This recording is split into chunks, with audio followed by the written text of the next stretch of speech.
Every sidewalk poured, every school built, every neighborhood rising. It starts with the people who lay the foundation and the decisions that shape where the money flows and who it reaches. This mayoral race isn't just political, it's personal. For every corner of Birmingham, the stakes are high. BCNP presents Concrete Conversations. Real talk, real plans for a city ready to rise. Good evening. Thanks for joining us. Tonight we have State Representative Juandalynn Givan. She's joining us tonight to tell us what her ideas and her insight as to how she would move the city forward. We want to hear what she has to say about the state of the city and again, her solutions. We really appreciate her taking the time to come out and talk to you, the community, as to what she perceives as issues or the things that she needs to change. She also needs to tell us a little bit about more about what she's going to do to bring the change that's necessary. So again, we want to welcome her and have her again tell us a little bit about her. That way you get some insight as to who she is, why she's running, and what she is going to do to ensure that the community and the city it develops. So again, we want to say thank you for joining us, Ms. Givan, Representative Givan, and tell everybody a little bit about who you are and some things that we wouldn't know about you. Oh, wow. Listen, I have been on this campaign trail now, really, I said earlier, 7 months, and it hit me. This is actually August. And so I was pretty much straight out the chute by the end of or middle part of December. So it's been a little bit longer, but who am I? I always tell people I am Leroy and Patricia's daughter. My father was a coal miner.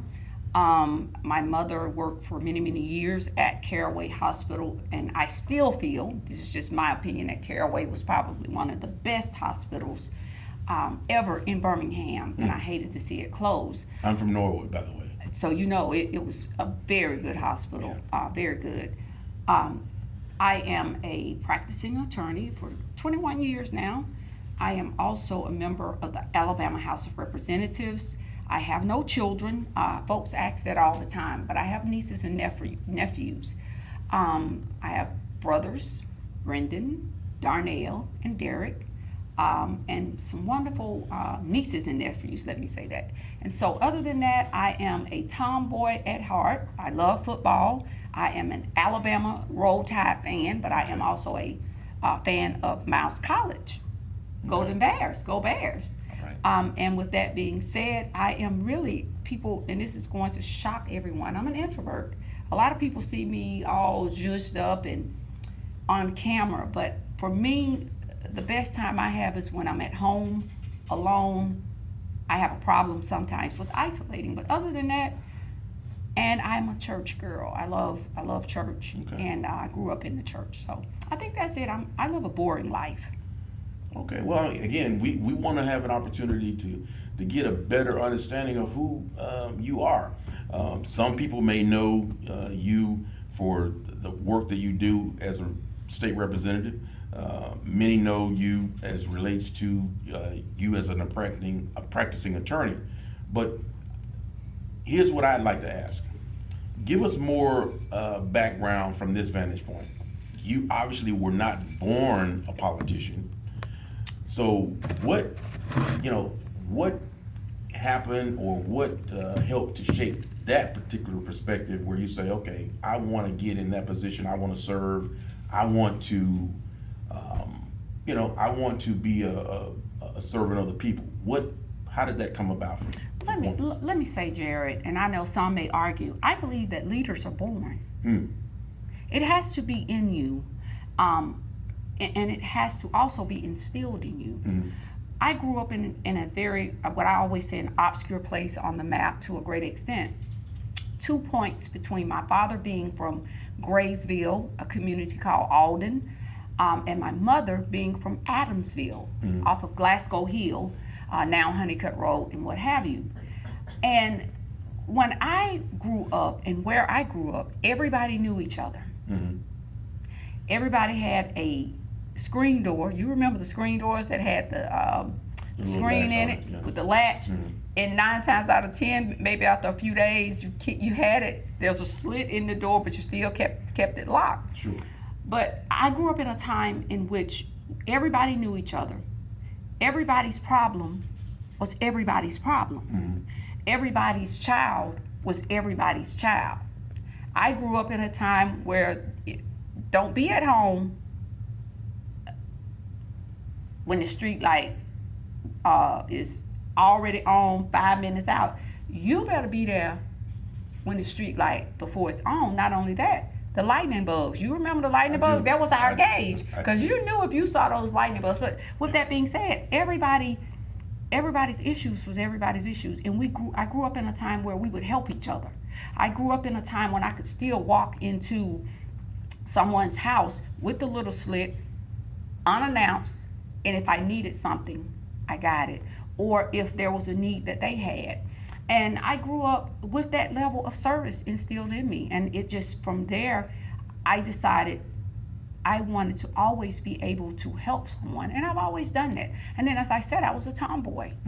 I had to fight, because I was the only girl, the only one that was in the circle with all of my male cousins who played baseball. That's why I have this scar here. I was baseball, softball, who played football. That's how I broke this arm right here. Who would skip and hop across the bricks and things of that nature, and if there were building projects going on, and that is how I ended up cutting my foot. So it goes on and on, but it has to be instilled in you, because you have to be born to lead, but also to see someone other than yourself. And so for me, I've always been like that. I've always known I wanted to be a lawyer. A few weeks back, I looked back at some of my old materials. I was in a club athletes. We had a coronation, the little ball, like the debutante ball, something similar. And I started going back through when I was Miss Miles College, everything significant in my life. And there was not one point, even from when I was in elementary school, that I did not say I wanted to be a lawyer. I always said that, and I think it was because I had to fight my brothers. I sound like Oprah Winfrey in The Color Purple, but I also, in fighting, had to serve a cause. And so for that, I thank God. I thank God for being instilled in me.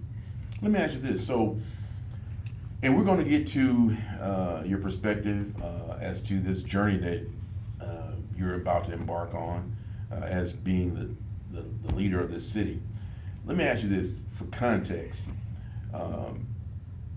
Do you think that the city needs saving? Do you think it's evolving? Or do you think it's stagnant? My honest belief, and please know, I'm speaking from the standpoint, because I did not say this when I started, of working not only for several mayors. I've worked at City Hall. I've worked in administration. So I know what it is to serve in an administrative role at the City of Birmingham. There's a difference. I believe in a bifurcated system of government. Executive, legislative, and of course your judicial. But with that being said, is Birmingham dead? I'm not going to say that Birmingham is dead. I'm going to say that Birmingham is near flatlining. And with that, I mean Birmingham has to have CPR. It's urgent. What you're telling me. It's urgent, we're in an urgent and I have an situation. acronym. Everybody knows me. I always have an acronym because I want to make sure people know that I've put thought into it. C, for crime. We must conquer, combat, and control it. P, people protection and progress. R, we must reinvest, rejuvenate, revitalize, and restore our neighborhoods. And I think with the combination of the prognosis that we have, right now is bleak. But is there an opportunity for critical care? Absolutely. Birmingham is in need of critical care. It doesn't matter. You know, I know there are a lot of folks out there, they have their picks, their choosers. I'm not here because of any of that. I'm here because I have worked there. I'm here because I listen to so many people who are hurting because they feel neglected for the last 8 years. They feel hoodwinked, bamboozled, and run amok.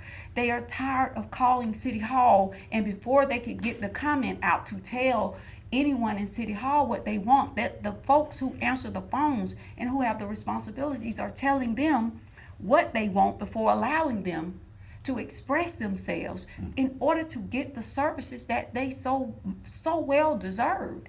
And because of all of those things that I mentioned, is it dead? No. Is there critical care? It's just like in a hospital. You have different levels of ICU. Do you have an extreme level of intensive care? Birmingham right now is in an extreme level of intensive care.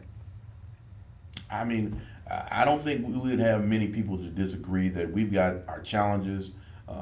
It seems to be rudderless, meaning we don't have a direction. We don't have anyone that understands which way we're going. I want to correct you. I don't want, as far as in administration, it's not about understanding, it's about caring. It's about leading and administrating. It is not about manipulation. It's not about continuing to ignore the least of these in order to bless and uplift the others. Birmingham is a beautiful city. It is still the magic city. But has it lost its luster? Absolutely. There is no argument that can be made when you go from neighborhood to neighborhood. And for me, I don't care who sits in that seat. You cannot tell me that Ensley should be as run down as Ensley is. There is no justification for Roosevelt City looking the way it looks. There is no justification for Pratt City. There is no justification that we are now in August and we still haven't received full cuts of this city, and we're near the dormant season. $3 million contracts let just a few weeks ago. Those contracts should have already been let. The Birmingham City Council should demand that they bring back a summer program where they start working people in February. And those individuals that make the cut at the end of summer, those are the people you hire. They should demand that there be more than 500 employees at the city of Birmingham. So is the city dead? I wouldn't say it's dead, but I would certainly say that we are close to calling in a priest. Wow. I mean, that's a pretty... We're close to calling in the family in. You know how it is in the black community, call the family in. That's a pretty damning statement. Let me ask you this. As far as leadership is concerned, I would think that there's some question based on what I'm hearing, if I'm hearing this correctly.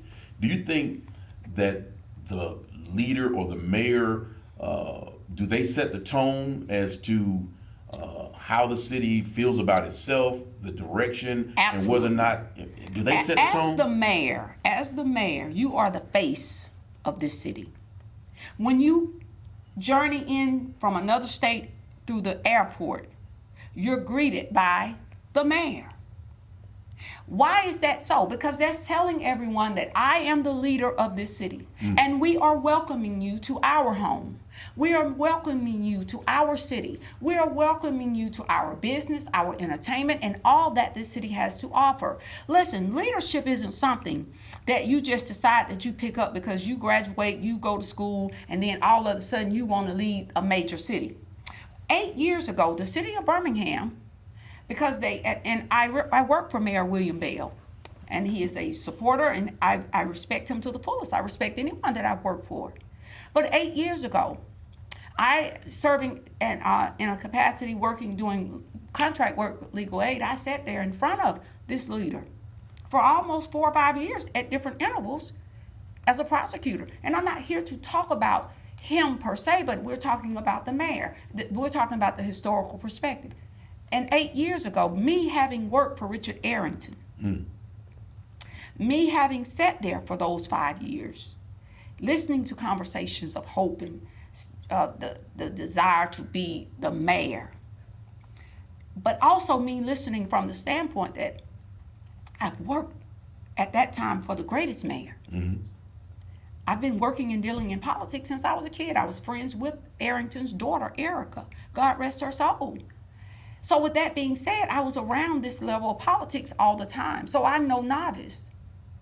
And there's absolutely no way 8 years ago, I don't care what William Bell had done, and especially if you had Chris Woods in the chute, that I would ever elect anyone who had never supervised, who had never organized, who had never managed or administrated over anyone or anything. And that is a danger.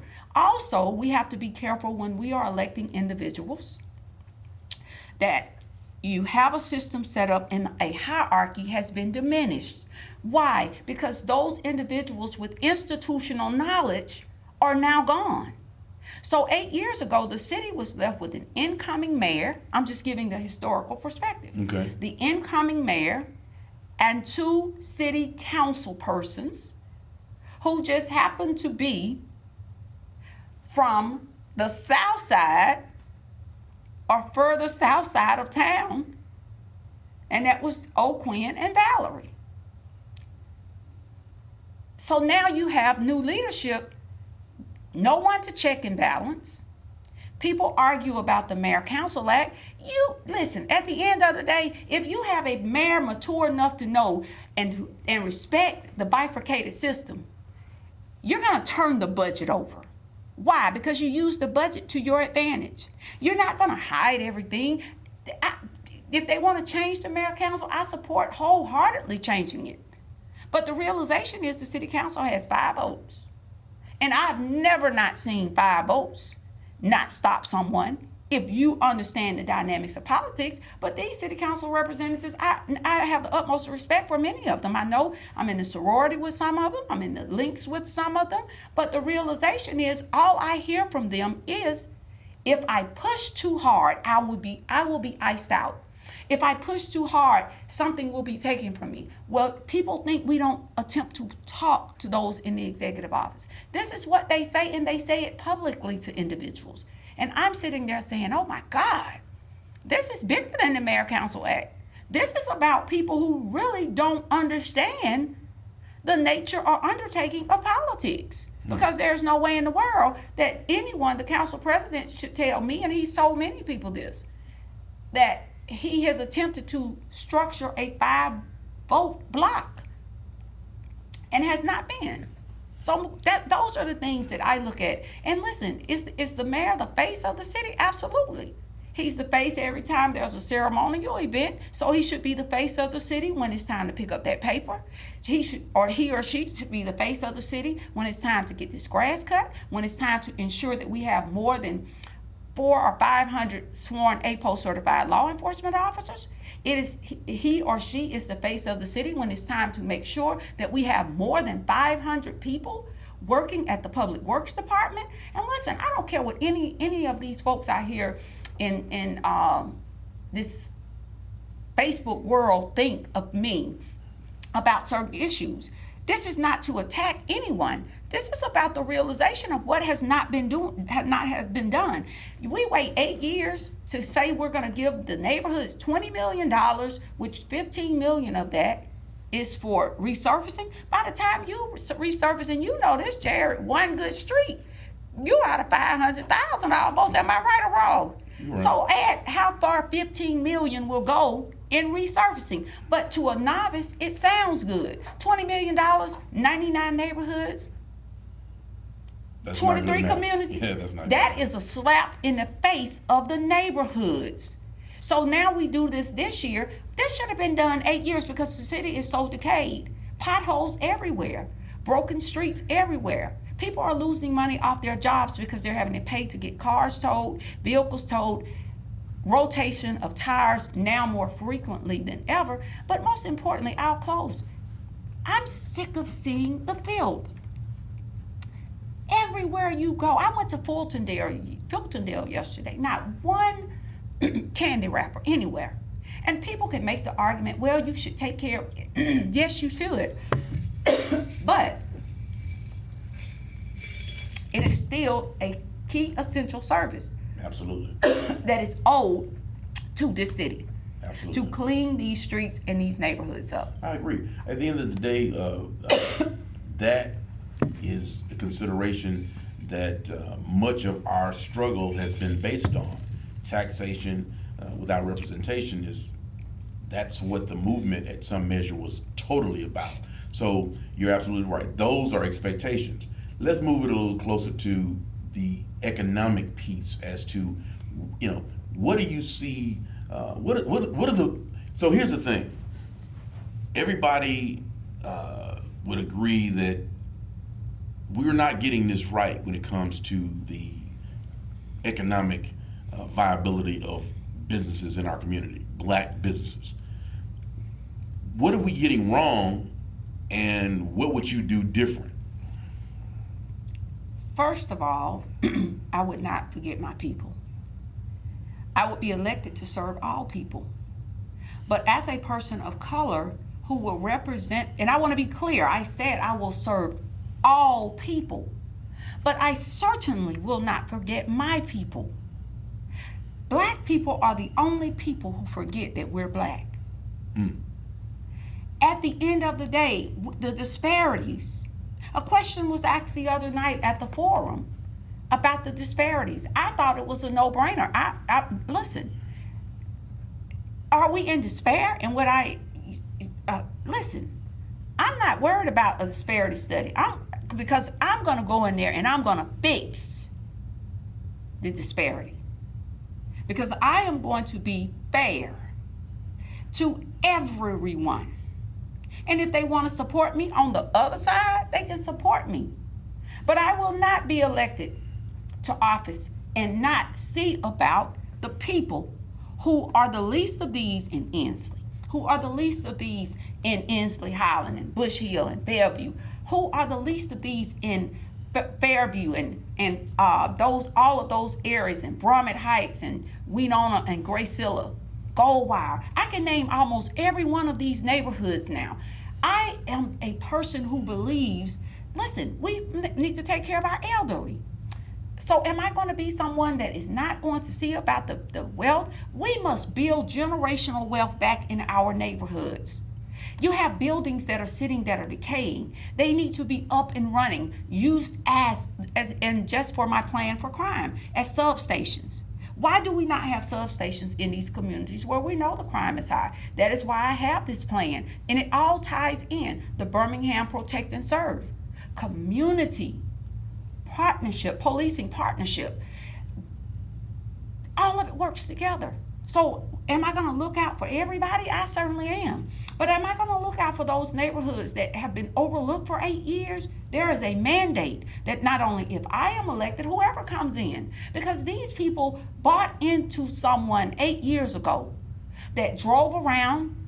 At that time, you remember, taking pictures, jumping out of cars, going Facebook Live, filming filth, filming garbage, criticizing the current mayor. But that seems to be, every 4 years, that's all we talk about is blight, though. It's blight. At the end of the day, let me ask you this.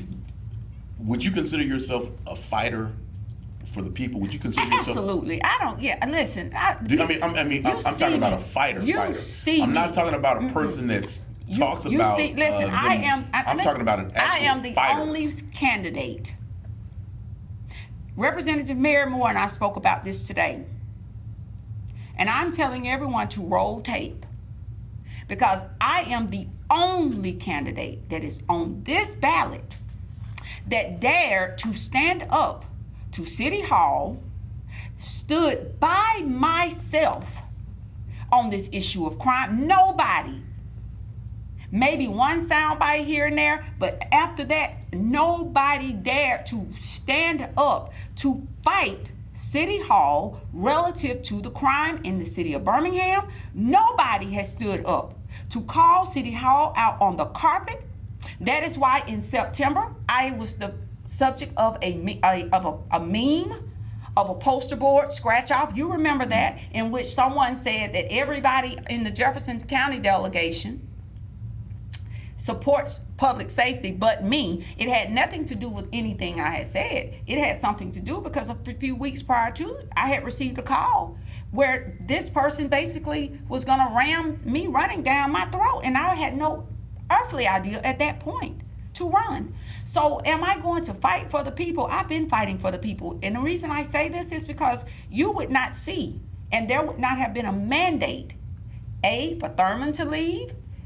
I stood up to say, listen, if you can't run that police department, if you are not allowed to give out the number of sworn law enforcement officers, listen, Chief Dursett yesterday at the Hoover City Council debate, the first thing off of his lips was the number of employees at their public works department, at their police department, and he specifically said that they have 190 sworn APO certified officers. That's dignity in informing your community of the realities of what's going on. And then he listed the number of support staff.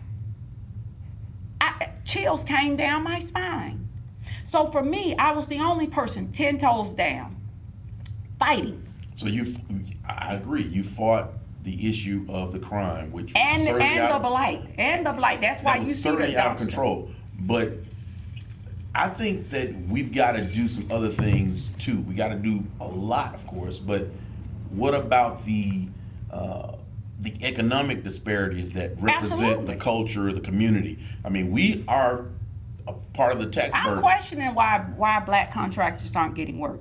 I'm questioning the relationship between whether it be the black contractors and BCA. I'm questioning the fact that we have a stadium. Not only that we have a stadium, we have an amphitheater. We have all of these things, and when I looked around, I didn't see anyone hardly of color. I knew one or two of the contractors of color. Listen, I mean, I'm gonna be honest. I was very disappointed once the Black Contractors Association, Alabama chapter, made it clear as to the real participation as relates to amphitheater. And I didn't really hear any elected official. No, I question it. As a matter of fact, what is the deal? Let me say this: it's verifiable. I've reached out. Not only did I reach out, I tried to broker deals.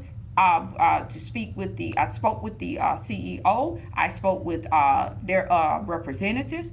I spoke with members of BCA. So I can't, why it wasn't spread out, I don't know. But I certainly did, because I was concerned also, because at the groundbreaking, the leadership stood up and said that he wanted to thank the CEO, of course, for doing what he could with regards to black contractors, and my mouth dropped so much so that I called a black contractor, and you got the word that it was said, and I was like, well, when did this happen? Because I had been fighting for a few weeks.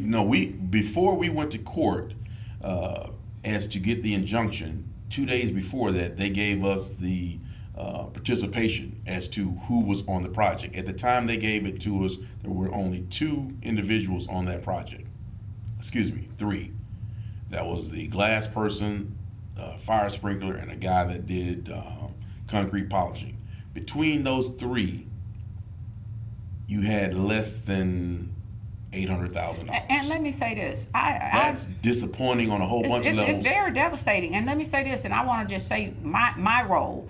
For 10 years, I served as the administrator over both Hope 6 developments. I just don't brag about what I do, but there was black participation. Monumental was one of the program managers, which was a huge contract for them. And we always demanded that there were not only black subs, but we demanded also females were at the table.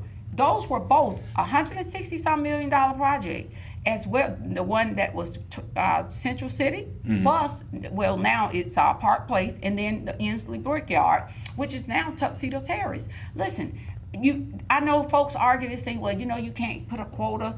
You can't. Well, you might not be able to say 30%, but you certainly can say to people who come to do business with the city of Birmingham, before I offer one incentive, before I give a $5 million incentive, I want to ensure that you all are going to work with black contractors. We need to know what your commitment is. And what that commitment is. But not only that, before the check is cut.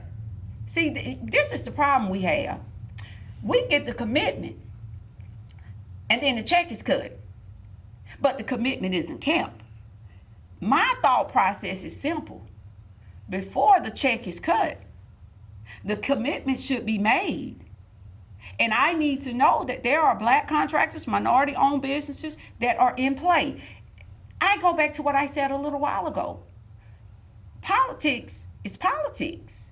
Business is business. At the end of the day, if you are the face of this city and you are ensuring or want to ensure that everybody reaps a benefit, I believe that not only are we going to try to put in place the incentives, we need to do more for our black contractors. We need to put incentive packages in place for them for training, to ensure that they have all of their certifications, criteria, because first thing most contractors come back with, well, they didn't have this or they didn't have that. You hear that all the time. And for me, I say, no, BS. And so we want to work with a program and really boost up a program that you all can take an advantage of it, even if it's some type of stipend program. Listen, at the end of the day, we have too many buildings that are coming up that require plumbing, that require paving, electrical, hauling. You mean to tell me there are not enough black contractors in here, in the city of Birmingham, that can haul, But we that can pay? told them on the amphitheater that if they had issue with trying to get to this 30% consideration, that we could help them do that. They never reached out. But I'm also taking one step further. They never reached out to us. Listen, again, it should be under whoever the general contractor is. Well, they had a form that you're supposed to turn in with your bid. Turning in. And they didn't turn it in. They didn't turn it in. Turning in and making sure that the deal is done is two different things. What we're seeing is folks saying, well, you know how many of those bid openings and all of that I've done over the years? I have extensive experience in urban planning. So I've been there. But guess what? Every bid opening that I went to at the Housing Authority, you better believe it was understood that black contractors should be at the table, or minority women-owned businesses or historically disadvantaged businesses. This takes effort. What we're experiencing in Birmingham is the lack of effort. First of all, people see those who are in these positions, they're at the events, and for some reason, some people gauge Birmingham with a barometer of thinking that what they see downtown is Birmingham's progress. No, it is not. It is not Birmingham's progress. Birmingham's progress should be the realization that those who want to be contractors in this city have ample opportunity, because we know they're going up against the big boys. You all are just, for what you are asking is a small piece. So I say we need to put a serious program in place. I say that not one contract should be let until we know that there are an ample amount of minority participants that are involved in that process. So I got two questions then. One, and I'm gonna let you answer this one first, and then I'll ask the second one. If the contractor or the developer came to the table and they did not, have adequate participation, would you halt the contract? Absolutely. Did you not hear me just say they're going to be at the... First of all, we're not going to get there, because guess what? Before the check is cut, this is the problem. The deal is done, and then, okay, now, no. You need to come to the table with the black contractor or the minority contractors. This is simple. You have companies that do that because they know they're going to run... Again, the blueprint has always been there. Maynard Jackson did this. Listen, I was about to get into the Maynard concept. Listen, whether you like Maynard Jackson or not, Maynard was serious. He was serious about black wealth. He was serious about black empowerment and women empowerment and minority empowerment. I was with Maynard Jackson just a few days before he died. Why? Because we were doing the Hope 6 programs. One of the first cities to do a Hope 6, which is now Choice Neighborhoods, was Atlanta. They had to complete Centennial Village for the Olympics. So Maynard, in the eyes of HUD, was a guru with regards, and that is what he did. And not only did he believe in the empowerment of women and black contractors, he believed in building better in the communities. And that is why Birmingham realistically should be Atlanta. So why we can't get this done? I mean, everybody that's been in these positions, it's almost like they don't know that we got this issue. I'm confused on this. I am amazed. I'll say this about Richard Arrington. I will say this because I work for him. He set the standard. He fought for 12 years when he took to court by these folks that at the end of the day didn't have our interests at heart. I worked in his office, and that's why I said folks can talk all they want to. That's the kind of fighter we need. He fought them for 12 years. You were not going to come into the city of Birmingham and do business, and someone of color did not benefit. Not only that, if you came to the table, you had to lay your proposal, your plan. For instance, whether it was in the big community, if you were bringing a big contract, what are you going to do for the neighborhood? He set the tone and the standard for that. Now, I don't know why, and I've said this before, not to offend anyone, why the blueprint wasn't followed. I make it make sense. I don't know.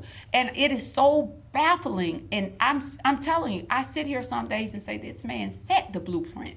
When you're the first to do something, you set the blueprint You forward. set the standard. You set the standard. And I'm not sure if there are people who just want to be mayor.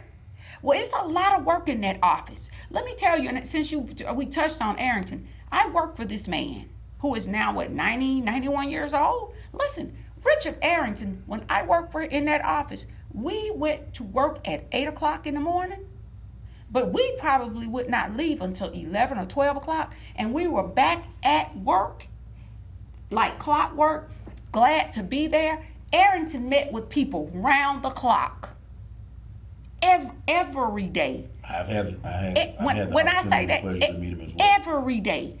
every day he opened his doors to meet with people, everyday ordinary people, as well as those big business owners, contractors, and things, and he set a standard. Which is again why I asked the question. So from a person that is fighting for the community, that understands the importance of developing the community, he fought the AGC and these majority contractors on the south side that sued the city for the 10 cent that Mayor Van put in. Now, I really have a problem with this, and I'm glad we have this opportunity with respect to this platform. This was going to be said, and I've said it on some other opportunities during the dialogue. That is unconscionable that you would have 9 dimes. We only got one. And you come get the 1 dime that we got. And that was the beginning of the end. And we really have not recovered from that. I mean, there is no reason that 30 plus years later, after the consent decree for the BCIA, that we shouldn't have somebody that came from this city that could have bid that project to build that amphitheater. I think the question is, why is it okay for you all to be overlooked? That's a big question. The question is, we why need answers. Is it? But now there are some chosen ones. Sure. There are some chosen called program managers. There are some that are placed on boards who have no freaking experience in the capacity for which they have been appointed. That's one of the reasons why we lost the Waterworks Board. Because we're making That's very disappointing. We're going to have to answer. We're going to have to talk about that because that's very disappointing. But the realization is, it's no different than contracts that are going out the city. We don't have the people in the city of Birmingham that we could give $1.7 million. I've met with the social service agency, just happens to be a black owned and operated social service agency, that these people have been overlooked forever. My thing is, I think the question that people should be asking, the ones who are serious voters. I'm not talking about these folks that latch on, that are excited and they are Facebook hustlers. And no, I'm talking about people who are serious-minded, who have their eyes on the city. I did a post today, watch God. Watch God. But I'm talking about why is it a situation in which it is okay. I am arguing Birmingham needs a cultural change. You mentioned Georgia. Georgia had a cultural shift. Birmingham really should have been Georgia. Delta Airline Hub was supposed to come to Birmingham. Dome Stadium should have been in Birmingham. The city council had no appetite. They didn't support it. Listen, Somebody told them not to. listen. At the end of the day, they didn't support it, and it was shot down. But the realization is this, and I know Dr. Arrington tried everything he had. You remember that MAPS, metro area projects that he had, the 1 cent. So with that being said, the question should be, why are you all being overlooked? Why is there not an attention, to any level of attention given to these issues? Listen, every time I walk in somewhere, even if it's someone I don't like or maybe not necessarily know or engage with, I'm proud to see black people at the table. I'm proud to wake up every morning as a black woman. I am proud of the progress that some blacks have made in this city, but I'm also disheartened when I look at the fact that some are not prosperous. You have contractors around here been in this game for 20, 30 years and can't get a contract. I don't understand. They can't scale it. their businesses to be a part of the bigger one. To be a part of the And so bigger here's where we find ourselves. The pool has other considerations in it now. During that time with Dr. Arrington, Mayor Van, it was basically just black and white.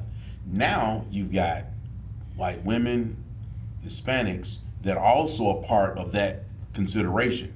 So when you set a goal, we like to say target of 30%, you certainly got to meet that because you got so many people now vying for this particular number that you've identified. But what we have to do. So I have to be concerned about what the numbers represent for black contractors. But let me just say this, because I know this is going to burn some folks. Listen, we have become desensitized to the realities of where we are as a people in the city of Birmingham.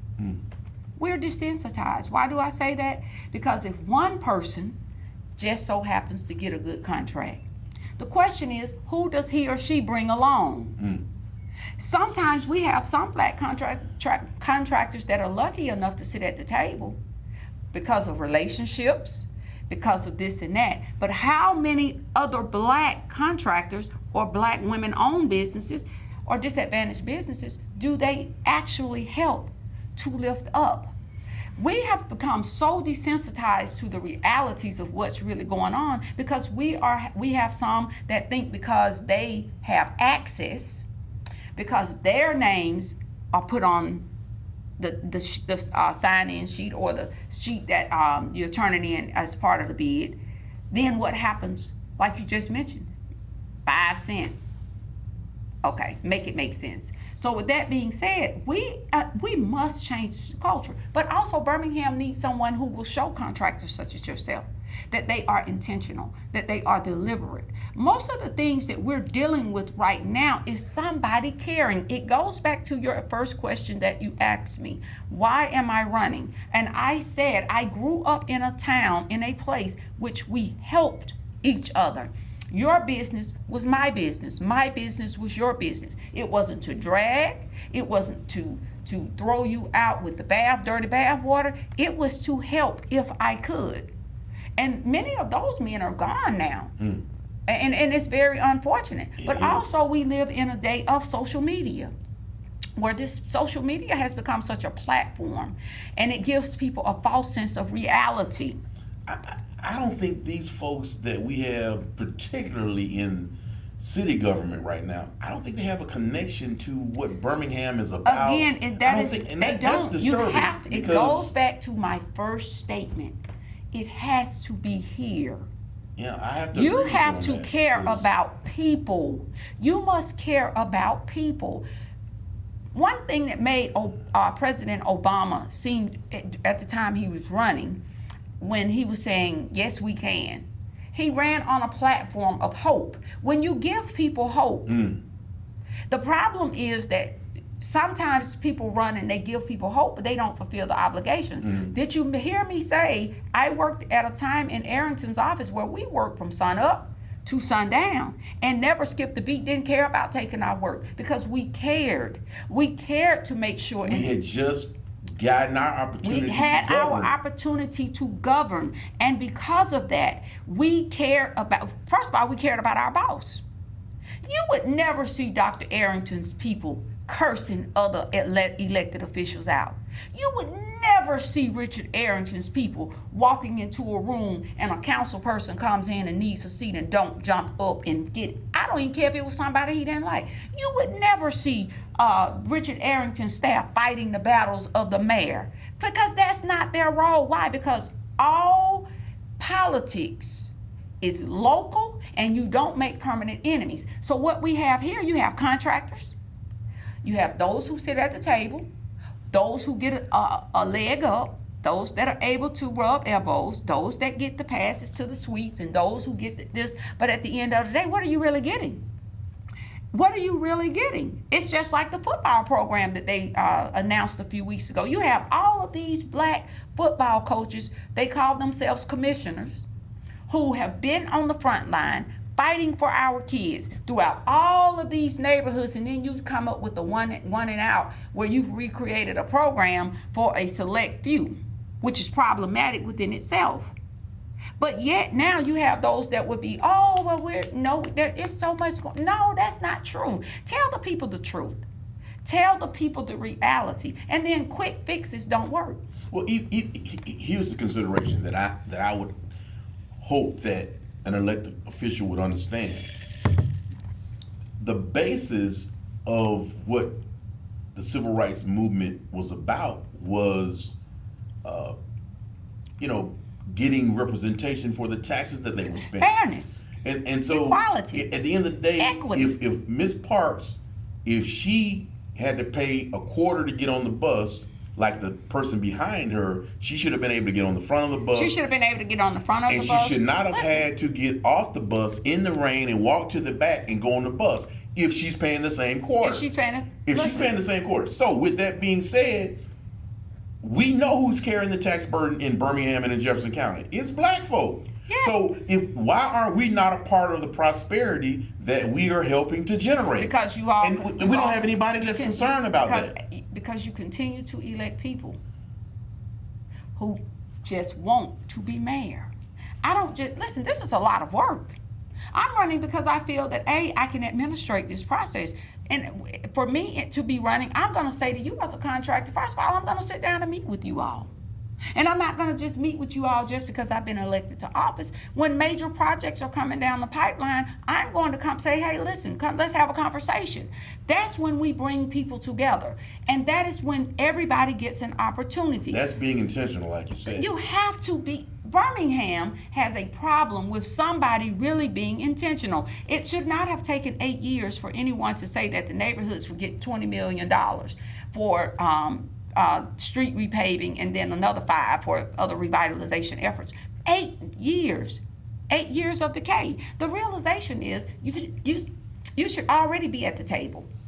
You all should already be at the table. This is a night you don't want to miss. Saturday, September 20th, live at the Tuxedo Ballroom. Presented by the Black Contractors Association of Alabama. It's We Are One, a tribute to Frankie Beverly with young vocals in the movement, featuring Jubu Smith and DJ Chocolate. Come dressed in all white and toast to Black excellence. From 7 to 11, good food, drinks, and unforgettable energy. We Are One, a tribute to Frankie Beverly. Get your tickets now at Black Contractors Association, IncAC.org or Eventbrite. So with that being said, we know that this goes beyond, the fact that, we're taxpayers, okay?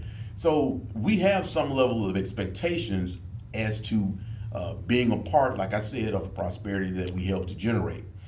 The question that I think we're asking is, why is it that seems to just be going over folks' Unfortunately, head? it's not even. I mean, it's almost like they don't understand But Jared, the basis of business. And it's not just black contractors. It's anything that impacts those who are not like them. That is the problem. I don't care how you look at it. You all are still now 8 years out fighting for a crumb at the amphitheater from the Dome Stadium that is now up and built. Seriously, the Coca-Cola building. We should have had people that at this point, Representative Van, that could have bid those projects from the city of Birmingham. Exactly. And we don't. And again, and so the question is, why are we still at that point? Dr. Arrington, like you said, he did what he did. What came out of that consent decree after they settled was a bad thing. And I've told people this forever. The BCIA came out of that. You had the fox guarding the hen house. There's no development in that. Well, let me say this. This thing has not been funded correctly or to the capacity that it was said it was supposed to from the onset. So with that, there is just no development. But this isn't a city. First of all, the amphitheater is not a city of Birmingham project. They were partners. I have to speak the truth now. Sure. The city of Birmingham put in $5 million. The BJCC put in $5 million. The Live Nation put in $5 million, and then they financed the rest. And I think it ended up being over the $50-something million. So it's their project. The city of Birmingham provided an incentive. There's nothing wrong with providing incentive. This is the thing that I say about the incentive, though. If I'm putting in $5 million and I'm a part of the partnership, then I should have some degree of say-so. Or again, it goes back to, if you all want this project and you want the incentive from the city of Birmingham, we need to make sure that our contractors that are black have a fair opportunity to bid, but not only to bid, we want to make sure that they bid and they are given just fair opportunity and what? Compensation. You all want jobs and these jobs, you want pay. Because not only are we dealing with the issue of you all being overlooked, when you do get one, you're watered down so little just for somebody to be able to say that you are at the table. But you're telling me you are feeding me, but yet you give me crumbs. You're telling me you're feeding me, but I'm getting potted meat and crackers. And potted meat and crackers is all right with me. Don't hate. But every now and then, everybody wants a steak. Absolutely. So, I guess the sadness in this is that we've had 2 disparity studies done. We've had 2 of them, which told anybody that's paying attention that, hey, there is obviously a problem. We've had the remedies. But, Larry Langford, he vetoed the one that Kincaid did. Randall Wolfen, he has done one. It's been sitting on the shelf. It's not implemented. Why are we not implementing the remedy to help scale businesses? Because you all are you are getting stuck on the disparity study. Y'all don't need a disparity study when you're living in despair, when you're riding in despair, when you're being rejected in despair, when you're being overlooked in despair, when you wake up in despair, when you go to bed at night and you're still in despair. But this is the remedy that the courts have said that they will acknowledge. They will say, in other words, we had to combat. That's how we came out of the consent decree. It's implementation. That's the key. The key word you said about Arrington, he implemented it. He made it a part of his program because it was also a part of his platform when he ran for mayor. When he asked for the vote of black folks, he said, I'm going to do my best to be my best and to keep my word, to see what I can do to help this community, these communities. I am one of you.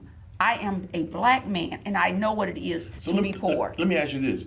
So I'm assuming that all elected officials at some point they interact, they engage one another. Have you ever asked the mayor what's the deal with the disparity study? Why haven't we implemented it? Is he getting that kind of a heat from other black elected officials that says, hey man, you got the tool. What are we doing? Listen. I started this conversation off with when you call City Hall and you simply want to talk with someone to get a resolution to an issue. And at the time you begin to talk, before you can finish your complete formation of a sentence, they have talked you down, made you almost forget what you were talking about, put you in a position to be combative to a great extent, because you're like, well, listen, I'm just trying to get my thoughts out. It has been very difficult talking to this administration about anything. I'm just going to be honest with you about anything that you're expecting results, because you're going to get the answer. I'm going to do it. I'm going to look into it. I got you, G. I got you, G. But nothing gets done. Then you call back again. Hey, I think you need to do this. I got you, G. I got you, G. But you're not doing it. I stopped calling this administration at the end of 2023 when there was so much killing. I was just tired. I was so tired because I'm saying I want to support. I gave my word. If you win, I'm going to support you. And I will always have. I'm the type of person who's called over these last 8 years. Listen, look at here. Let's talk. Now he's going to answer my call. I will never say that he would never respond. He's always returned my calls.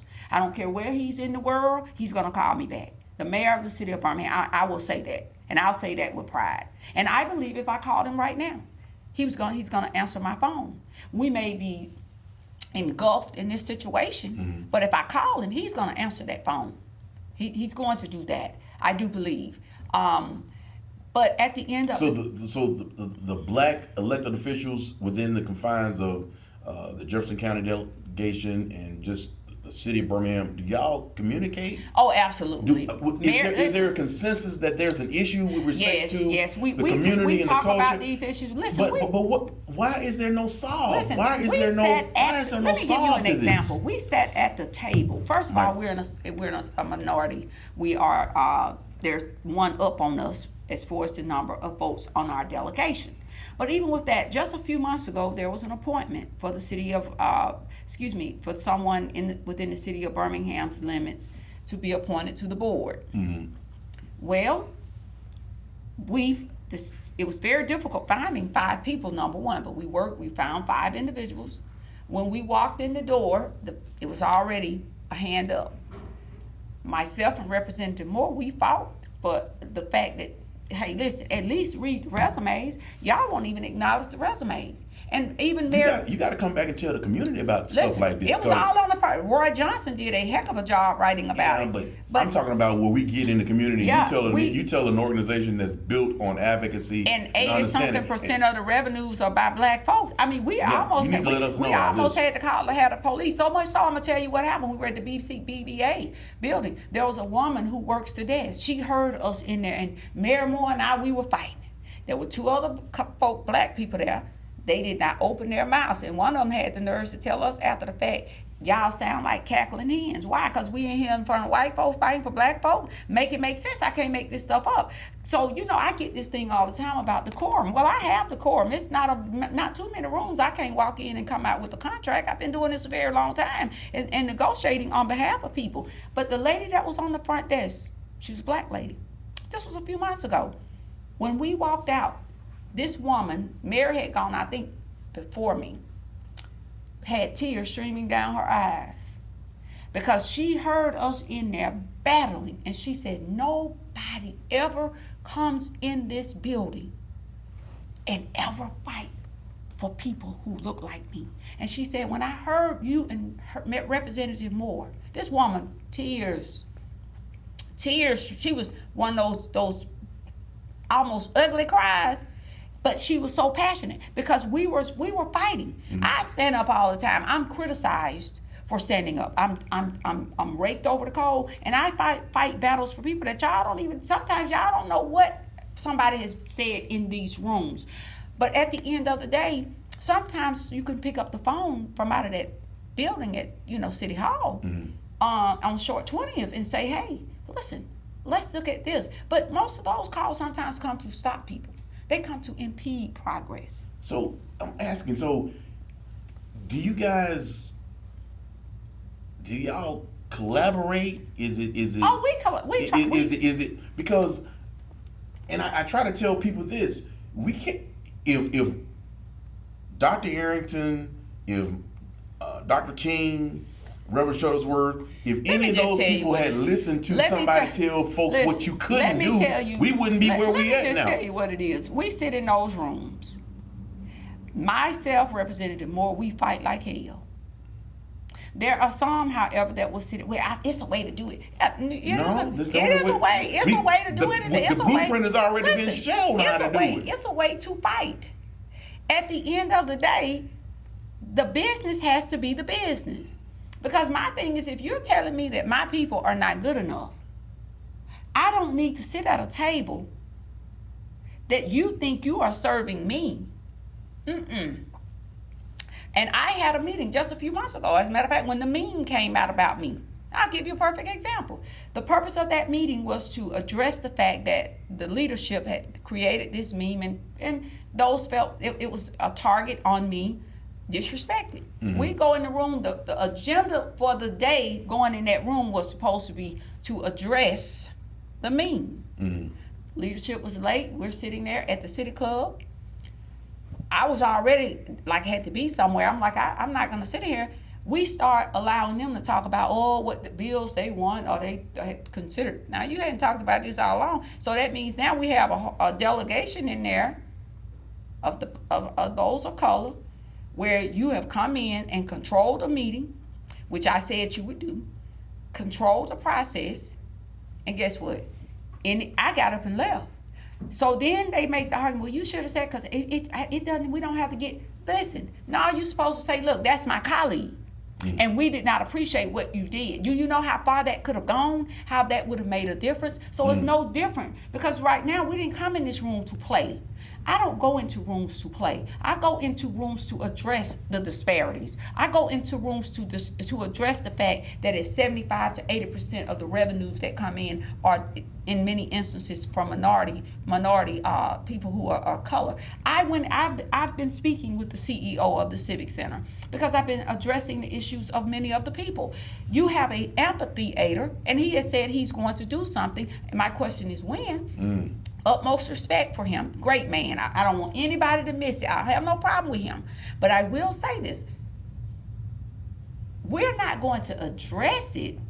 It should already be addressed. You have an amphitheater, and the first black act is coming in October, and that's Charlie Wilson. And so he is working on that, because there's no way in the world you build an amphitheater. That's the kind of stuff I'm doing. Listen, look here. Now let me tell you, if you don't want, we've always been paying for somebody else's if you don't want, entertainment, but I'm saying to him, listen, if you don't want a problem, and it's going to be one, and I'm trying to hold people back to give you all. I don't care if it's Live Nation, Dead Nation, In Between Nation, Reincarnated Nation. You have an amphitheater, a 50-something, $60 million endeavor in Norwood. I'm from Norwood. You're from Norwood, but yet there is not one black act, not one that will be coming to the Civic Center. That is also something that leadership from the city should have addressed. But why not? Because at the end of the day, this is my base. No, these are your people that live, 196,000 people who live socially underserved. So at the end of the day, though I'm using those small examples, but they mean so much. So with that, what's the solution? What is how? Because everybody's intentionality. You have. Now I've heard that. Listen, you heard from somebody sitting in that same seat. You heard somebody 8 years ago say, upset if anybody blames them for the crime. Make it make sense. You have somebody now that also believe that you should only have 2 terms, and it should be mandated. No one can mention those things. I'm not that person. First of all, I love elderly. I love those individuals who I can help. Continue to raise the issue of Forestdale. Forestdale is in an unincorporated area, so I'm saying that. Up a lot. I'm a lawmaker. Forestdale is not my responsibility to clean up. I was in this county commission, and I had to get out of the business of doing the job of somebody. All those, the city of Birmingham has a mayor. It makes no sense. Y'all should be building the Costco's. The black contractors should be building it, and they should be in the Birmingham city limits. You have all of that area over by East Lake, but you mean to tell me Irondale has Costco? And the mayor, I have the utmost of respect. I'm not knocking him. I'm just using this as generalization. Why am I using that in this manner? Because we have those that are asleep. We have those that are asleep doing memes and scratch off boards and trying to get out of a debate. That's a little silly. We need somebody who is serious, not walking around, talking. Not listen. When you're out here being a slayer of people, you ain't talking with your mouth mumbling and acting like you can't talk. Listen, the realization is you got to have somebody attentive to the Waterworks Board issue. We know for 30 years there's been an attempt to take this water, but these Republicans saw the ample opportunity to pounce at the time that the rates became so high. Nobody really did anything. There are those in City Hall bantering back and forth with the former chair, unnecessarily. All this kind of stuff, putting people who are friends and whatever on these boards who do not have the necessary administrative experience. I think that was intentional.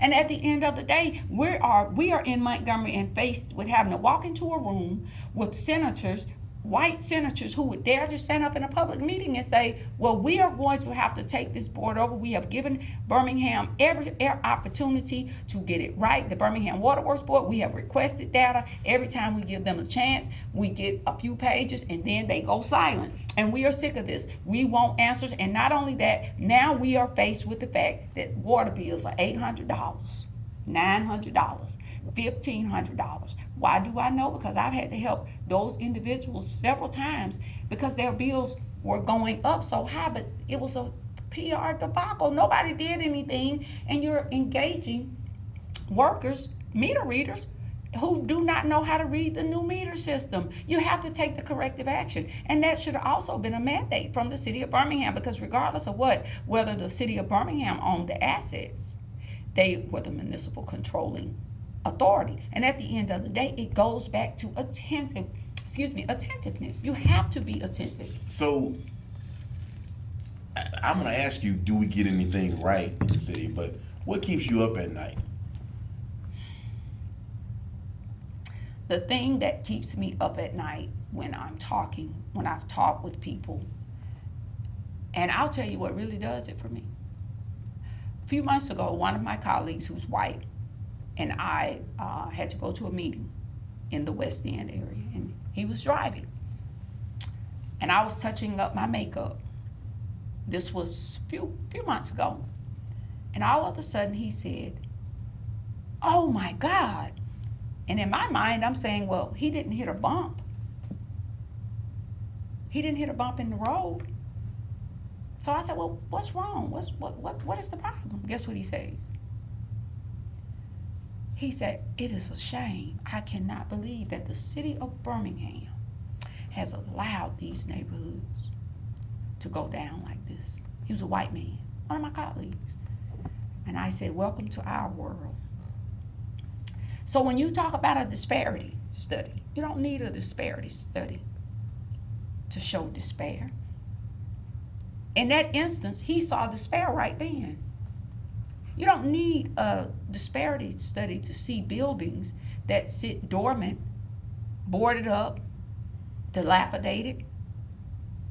You don't need a disparity study to see that our community centers do not look like their community centers. You don't need, I went to McAlpine last week.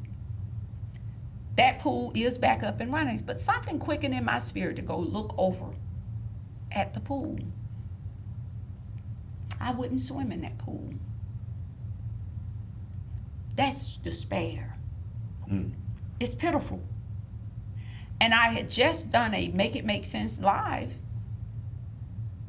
in Homewood, and I think almost every one of their parks has a water component. Crisp. Pools are painted, freshly painted inside. When I went to McAlpine Saturday, I left there in despair. So what keeps me up at night? It keeps me up at night because I did work for Dr. Arrington, and I know there's a better way. I know that you are sincere as a black contractor. I know that we must demand better, but we have to change the mind of the people. Sure. Because that's the biggest problem right now. You're battling people who... I agree, which is why we think the Black Contractors Association Alabama chapter, we think that what's vital to our mission is engaging the community. Engagement. You got to engage the community. I don't think the community really understands what it is that we do. That's right. As commercial builders. Enrichment, not only engagement, but enrichment. And then there should be a partnership with the black contractors, where you all should, not just through BCA, but you all should have a contract with the city of Birmingham in which you all assist in the business development, in which you all assist in entrepreneurial programs, in which you all enrich those contractors to come. So we've got to build the next generation of builders. You've got to build the charge. next generation of builders, but also if you make it a priority, see, in the city of Atlanta, that's a priority. That's a priority. There should be someone like you heading that division at the city of Birmingham. I know you don't want to leave your all your money, but I'm just saying. But for example, you could. But I work though. I'm a worker. So I'm a work. I don't need to be at the city to work. I'm a worker. Even if it's as an appointment, power of appointment through the mayor. The point is, there's somebody in your camp that may love to do that. And that needs to be a division. So as we build, because under my leadership, we're going to build some stuff. We're going to build some houses. Can we do anything with the black business districts like Inslee, Wylam, North Birmingham? Why haven't we? I've been in the city forever. I'm a native. I left here for 8 years, came back, but. But I do remember when North Birmingham had a better business district. Listen, but now it's like I went through. What's going on? I went through Wylam. Why don't we have? We've gotten a lot of stuff done on the south side. We've got a lot of stuff done downtown. The question is, why not one of those districts have any vitality to it? None of them. Jared, the realization. Now that's pretty sad. Listen, I lived in Wylam on Lexington. Lexington is the main drag. It used to be pristine. Every house was painted. Every house was conditioned, because that's the main drag you have to pass through by Faith Chapel. At that time, Faith Chapel wasn't built, or I think it may have been built by the time I was leaving out or about to be completed. Beautiful, quiet neighborhood, quaint. I drove through Wylam the other day. I said, Jesus Christ. So you asked me what keeps me up at night. That keeps me up at night. I actually had to drive through there a few weeks back. The water was this high. I couldn't even drive, because first of all, we have such a bad infrastructure problem. Birmingham is going to have to fix its infrastructure. And the days of telling these churches, these businesses that are flooding, that Birmingham cannot help, that's how you must go back in and reconstruct that budget. Because you cannot go another 4 years letting the infrastructure of the city of Birmingham, and you know this, you can't, because after a while it is going to be so bad that it will not just cost you millions. You may be looking at billions just to fix the erosion of the infrastructure. Well, I'm going to agree with you. We got to have somebody that cares about the community and understands and the culture. And I just don't get that feeling from this group of leaders or people that we have in charge downtown. Listen, I don't think they have any connection. I'm talking about across the board. I'm not just talking about the mayor. I'm talking about across the board. I don't think they have any connection to what's going on. It's because the leadership. I don't think they understand what Birmingham represents. Listen, I don't think they have any clue to what's going on. Everybody in that building, in many regards, thinks they're a genius. Listen, I want to work with anyone in that building. I believe you stand on the shoulders of your staff. I believe that you are no better of a leader if you don't have smart people around you. I think, however, in this instance, you have someone who believes that they are always the smartest in the room, and they're not. And unfortunately, because you have someone that is in that mindset, those things that are of issue to you do not get done. That is the realization of it. Listen, it's easy to talk about this. We know the problems. We Yeah. know the potholes. We know that there's been a mismanagement of monies and that the monies do not flow from our neighborhoods like they should. We know this. There's no need to Google it. There's no need to cut and paste it. I don't have to tell you to read it. You see it. You see despair. Again, going back to the disparity question, the study, you see despair. We have got to do something. I have a mindset like Larry Langford. I'm going to do something. We're going to fix these potholes. We're going to fix these streets. We're going to get this paper up if we can't do anything else. We're going to cut these lots. We're going to clean up and we're going to get employees back. You cannot man this public works department without having manpower. That is one of the biggest problems at the city of Birmingham. Well, let me ask you this. There's definite apathy in the city. People are not as engaged as they used to be during Dr. Arrington's day. What would you do to bring this engagement back? Because how do you? Is it the mayor that helps to generate this passion and this? If I win, there's going to be a synergy. Why? I will be the first female duly elected mayor. They're going to see trucks really rolling. They're going to see more people. We're going to open those doors up to City Hall. On Fridays, I will be having a real talk with the mayor where I'm going to be sitting down with everyday citizens that has issues.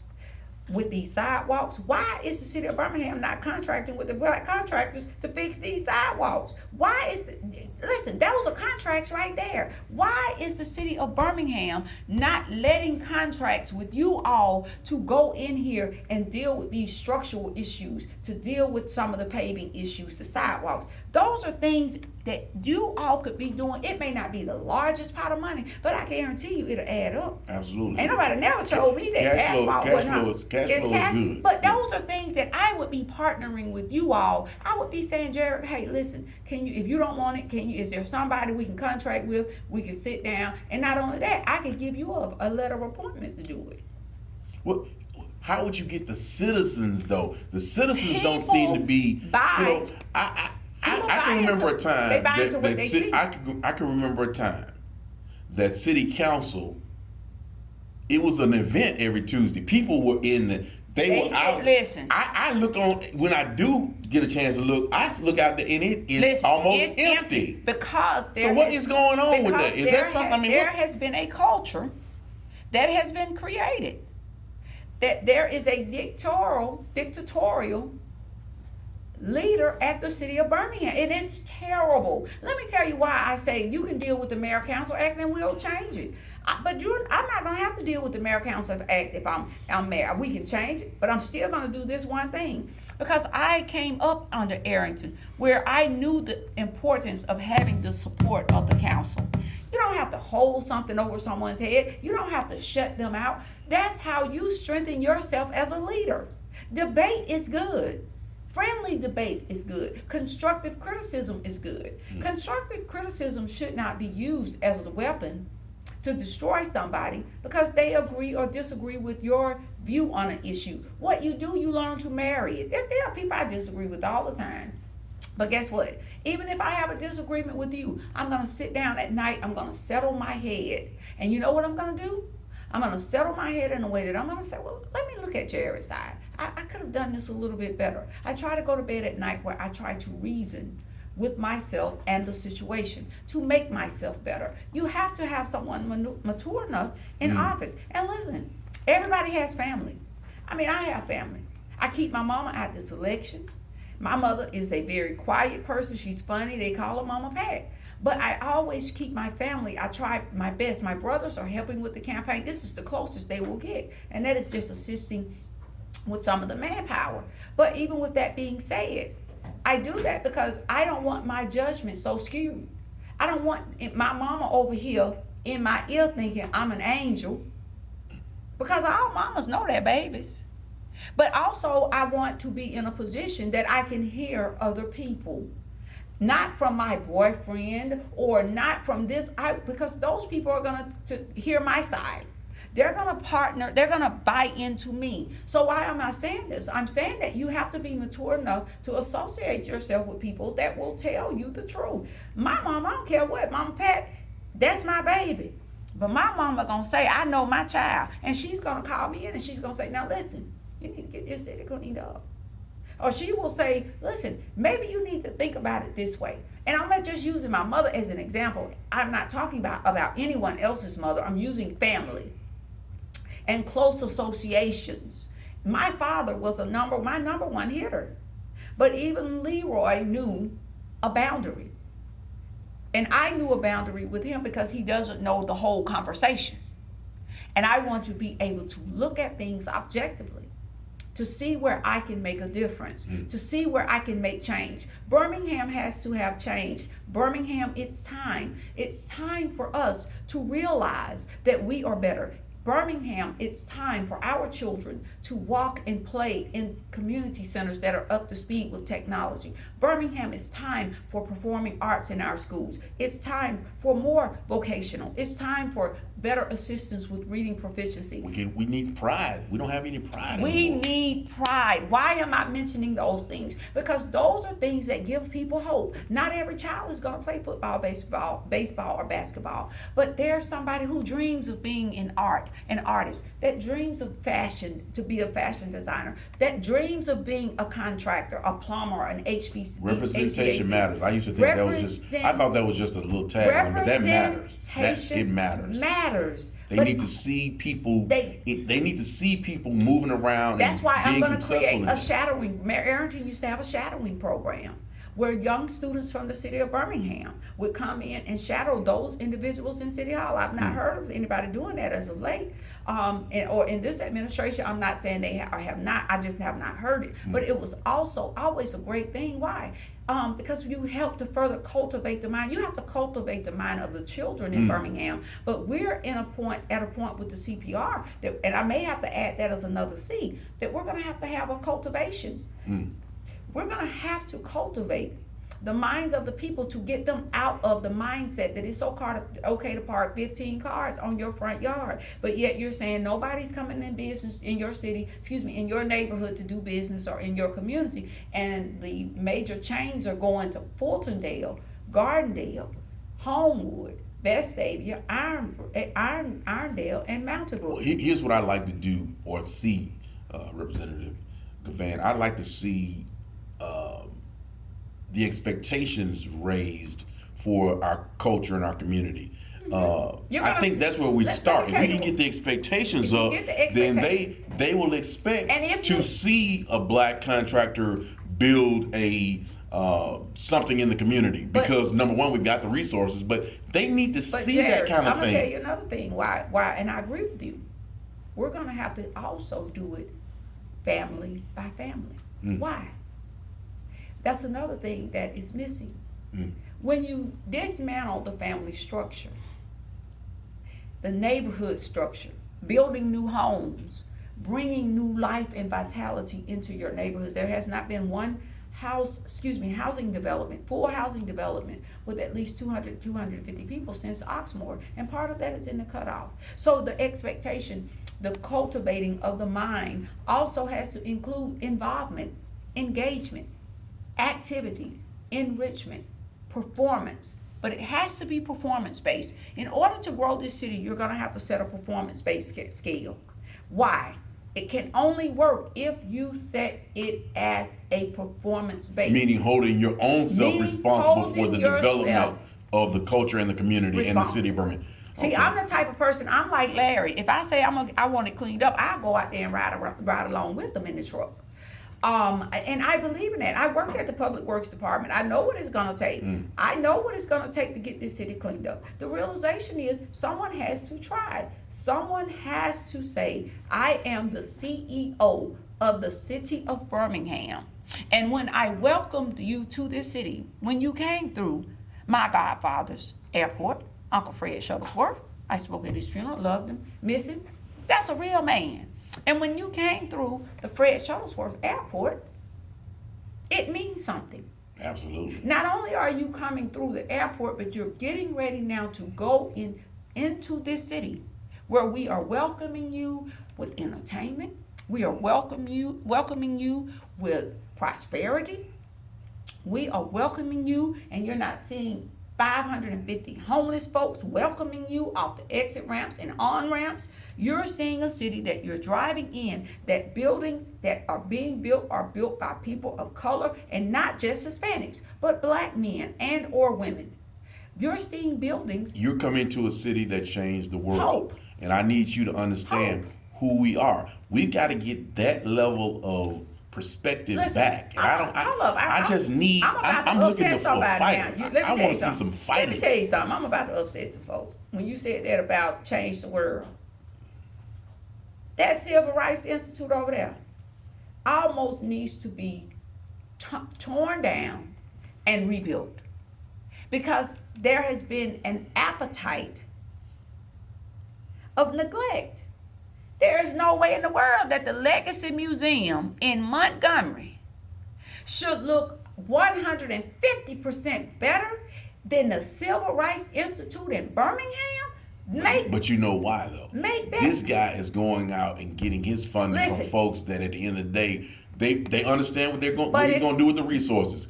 These people are dependent on the very people that caused the issues in the first place. Also, putting people on these boards, again, who understand the significance of the movement.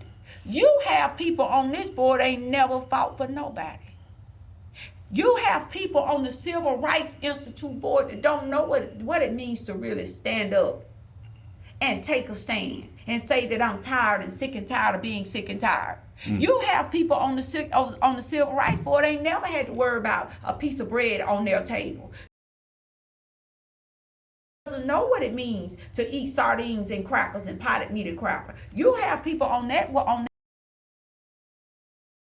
out of a housing community that's right there by the Civil Rights District. You have people on that board and the lawns manicured. You have people on that board that say they understand the black people. You have people on that board that feel in their own way, and they can that they are better in some way, in some regards, because they live in the gated communities, because they jobs. But if you have a high-powered job and you're not doing nothing for your people, you might job, because you can't exact change in most cases. I wake up every day enriched because I'm in rooms now where this leader tries to slight me to say I don't do anything to help anybody and anybody. I'm okay with it because I can take it. But not only that, I want to say one thing. Walk outside the institute and look at the grass. Kelly Ingram Park, that is holy ground. But there's no grass in their park. They do not believe in the Martin Luther King. What do you mean? Breakfast. Budget meeting that they had at the first of the year, rather, that they do not care, and they unity breakfast. Listen, I couldn't believe it. Said it in an open space. To the meeting, sat right behind the city council, because hey, I need to be in the room, and I'm not scared to go in the room. And when I heard that, even if I thought it, I wouldn't have said it. But you're trying to make a point. When you say, I'm not going to increase the neighborhood appropriation, not by 1 cent. I used to live with it, because I would have put more. What is it to find $1.5 million and appropriate those funds for those neighborhood leaders? What is that? That you have some level of consideration. Some of them $5 million just to give it to them, and what happened to the money? Our education. Another thing, you have a $561 million, 561. Hey, the question is, you say you have 800 sworn law enforcement numbers, but where's the money? So what are you doing with that money? Because the persons are no longer here. So those are things that we need to address. I'm going to bring back strong and build back the Black Contractors Association. This was very chilling for me when Washington right here. When I walked That's in the his door, quote. That's literally his quote. that made in my psyche when I sat down. And I'm gonna say another word that you have right here, church. Or an administration where you have a majority urban city and there's no. I don't understand how the city of Birmingham, the citizens have allowed this to do. The question is going to be, what will the citizens do? Because they have allowed this fool mayors or progressive mayors, as they were called, came in. When they got those people, sent them home. I'm not sure why the city of Birmingham didn't send this mayor. Today, I don't know what was in their mindset. I wonder. I wonder because set under the tutelage of Richard Arrington. And again, that and it seemed like And you gave the city of Birmingham the biggest key to this city over. Promote a chief on the security desk on the 3rd floor. I've made my comments known multiple times. I've issued statements to a sergeant, from a sergeant to a lieutenant. They skip over captain over individuals who have worked their butts off, who have come up through the exam, but yet you, from sergeant, skip captain, make it make sense. So that's what you're doing. The question is, you all have to decide. I've heard somebody in that new caste system in the city of Birmingham, where, you know, and that's unfortunate. I mean, in the leadership, I'm just going to be honest There's about no that. caste. There's no caste system. Caste system, and this is where I know other candidates have been here. All of the rhetoric is fine. Everything I'm stating to you is fact. There's no caste system. There's and who does not count themselves to be dictatorial. This is about deliberation. This is about intentionality. They are going to be mature enough to handle the oath that was administered. And I'm begging everyone to come out. Whether you vote for me or not, vote. We need of 50,000 to make sure that we can ensure that there's a runoff. I'm running against any candidate. I'm running for the office. I'm running to win. About a candidate unless someone asks me a question. I don't go up to someone and say, you're supporting this. I want you to say, as my good friend, God, they bring them to the center of the floor. Eventually, the truth will come out. I want to make sure that I wanted to make sure that you had an opportunity. Make sure that folks that don't really know you get an opportunity to know you. Oh, yeah. You know, there are a lot of debates and all these kind of things that are happening, but in those debates, you to know the candidate. And then the answers get to be redundant. Everybody's pretty much I'm saying not the same on thing. the The Black Contractors Association Alabama chapter is doing this. You're not talking to the Black Contractors. We're not, our interests are bigger than construction. We're talking about development of a community. That's right, and that's what we're that's about. why I said that's there should what be our a that's what our that's what we're about. liaison at the table. Listen, I believe it starts at the table. I am that type of person. I'll meet with you. I'm not only gonna meet with you, but we're gonna leave out with the solution. It starts at the table. If I know this is coming down the pipe, whoever you designate, but I believe you've been doing this so long and you have been the president. have a conversation with you to discuss, let me ask you what you want.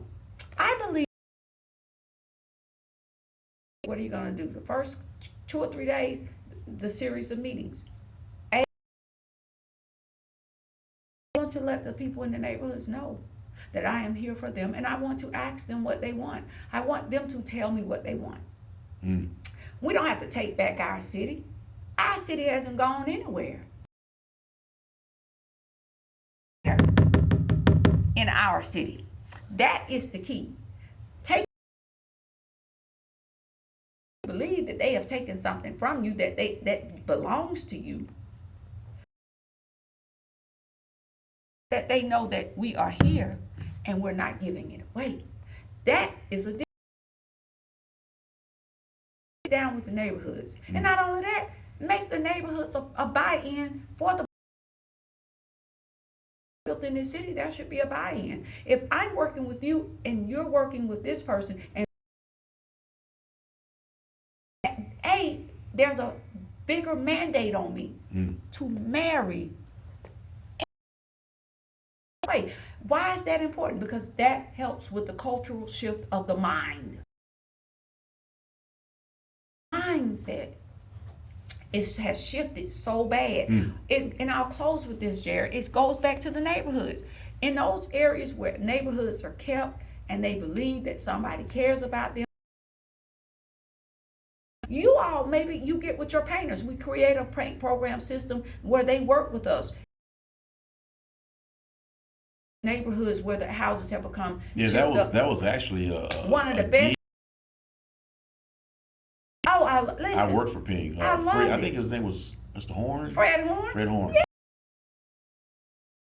Project up in the CDBG. They did weatherization. All of that. Those are things that, like I said, we know you have loan money, but you have contractors that would love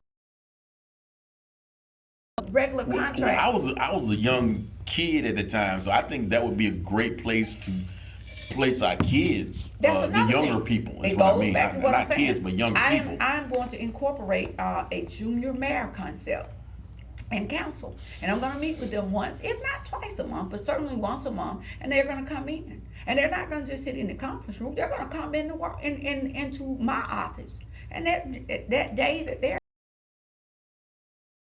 junior mayor will sit at the table. And when we're having big projects, guess what? If I'm sitting down with Jared, Mr. Sims, this is Jameis. He's a student. He is the junior mayor. And culture. You're now creating a culture. What? You're coming in as a black contractor. There's a job that's coming up. You are going to be helping me say, Gavin, this is, if we can't get this percentage before we need to discuss. But I also have a child there. That child is going to go home and tell their. But why does that matter? Because you now have instilled a level of pride. The expectation. Culture that is now you're mentoring. There's a level of pride. Now you've created a synergy and a level of connectivity. We have to change the mindset because now people feel hopeless. Telling y'all, I'm a church girl. You need to be like Jonah in the belly of the beast. Your thoughts to the Lord. And so we're now where we must turn our thoughts to the Lord.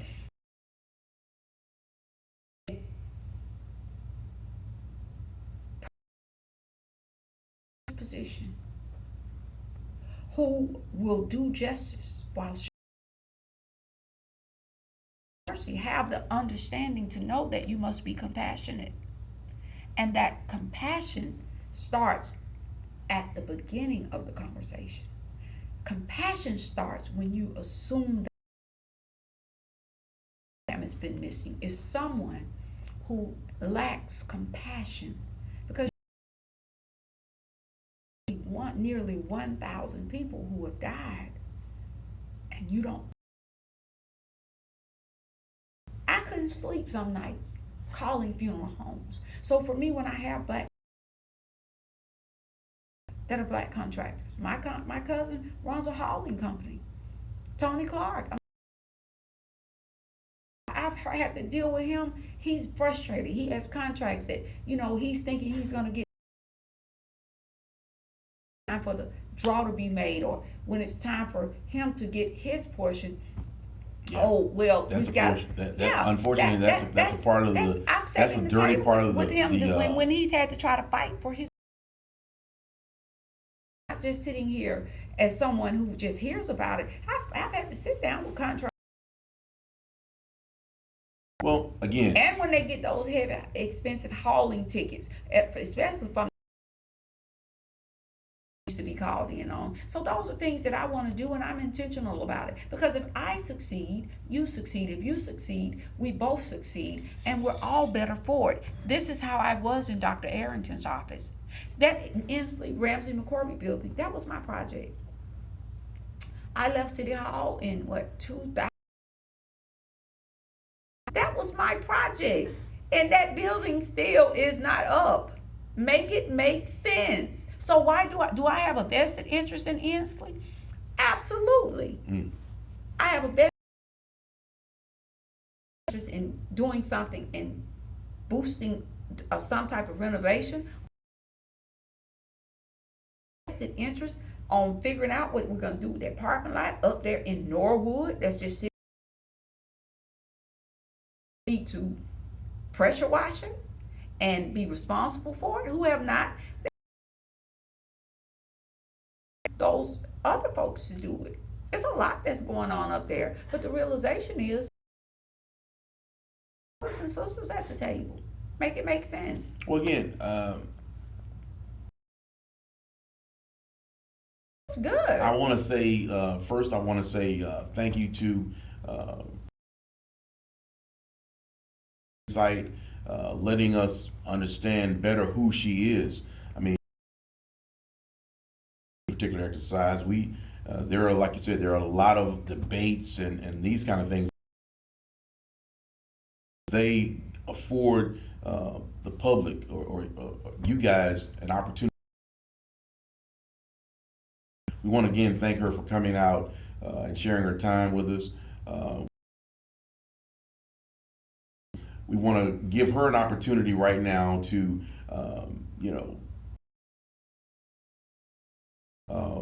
going forward.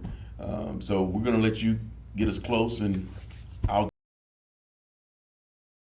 You asked the question a moment ago about whether a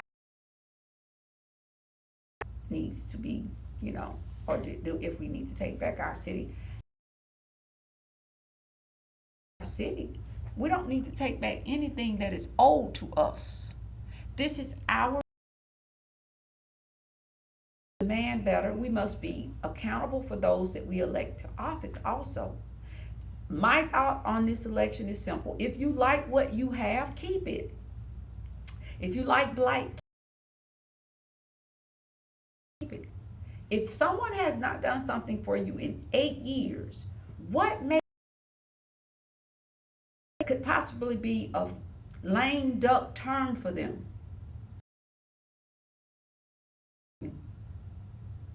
That they didn't do for you in 8 years. Birmingham is intentional about this. It is time for change. It is time for us to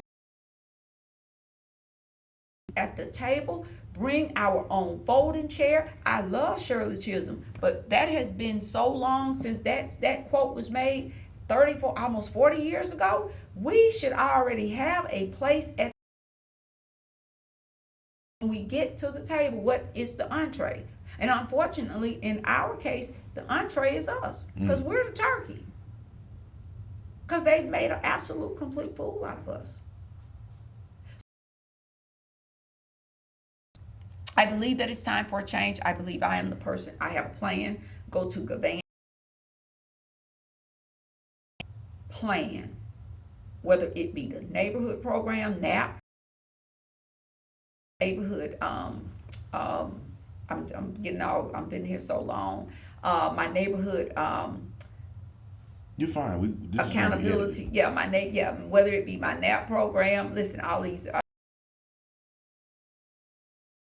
But at the end of the day, it will be my neighborhood accountability program. The neighbors, whether it be my crime program, the Birmingham Protect and Serve, crime prevention, de-escalation. We're going to work on crime prevention. All those things work hand in hand, because we can them contracts, but if we don't have people that's coming here to want to build in Birmingham, it's not going to do us any good. So we're going to have to develop a better crime plan for each neighborhood that is unique to them. With that being said, go to GavanForMayor.com. Let's do something, and we have to make it make sense. We must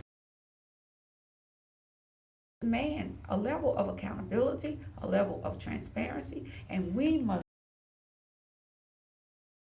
like this man on the back of this backdrop. He fought for us. We need to here as Black contractors on this platform, because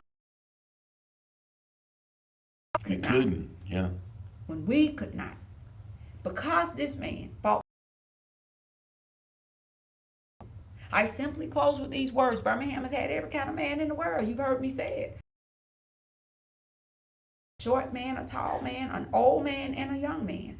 Every kind of man but a woman. You've tried it all. You've tried every kind of man in a suit. When does it end? If you always do what you always done, you're going to always get what you always got. I used to not understand it when Larry Langford would say that. I would be like, huh? But now I understand it. And I will be then asking, if they do not make change, I will be saying to the citizens of Birmingham, do you know what the definition of insanity is? Because they would be absolutely insane to re-elect this leader for a third term that has done nothing significant enough. I said this and I close, even down to the signs in the yard. I'm seeing one or two people here now with signs in the yard that say that they're with this person, and you can't even back out of your yard without running into a pothole. Paper everywhere. Houses next door to you, grass. Come on, make it make sense. So with that being said, elect a woman, elect me, mayor of the city of Birmingham, and don't let your vote be in vain. Remember the words of Mahalia Jackson, and simple it is. If I can help someone with the word or something, if I can help someone as they're traveling wrong, if I can help someone, simply if I can help someone when they're going wrong, my living shall not be in vain. Do not let your vote be in vain. August 26th, go vote. If you don't vote, you do not have a voice, and do not complain to me. So again, we want to say thank you to Representative Givan for sharing her insight. We definitely have an opportunity to understand who she is and how she plans to govern. Again, we want to thank you for tuning in. Again, my name is Jared Sims. I'm the Black Contractor News Podcast host, and we will see you next time. Thank you. Thanks for watching the Black Contractors News Podcast, presented by the Black Contractors Association, Alabama Chapter. Don't forget to hit that subscribe button and click the bell icon to stay updated on all our latest videos. See you next time. This is a night you don't want to miss. Saturday, September 20th, live at the Tuxedo Ballroom, presented by the Black Contractors Association of Alabama. It's We Are One, a tribute to Frankie Beverly, the young vocals in the movement, featuring Jubu Smith and DJ Chocolate. Come dressed in all white and toast to Black excellence. From 7 to 11, good food, drinks, and unforgettable energy. We Are One, a tribute to Frankie Beverly. Get your tickets now at Black Contractors Association, IncAC.org, or Eventbrite.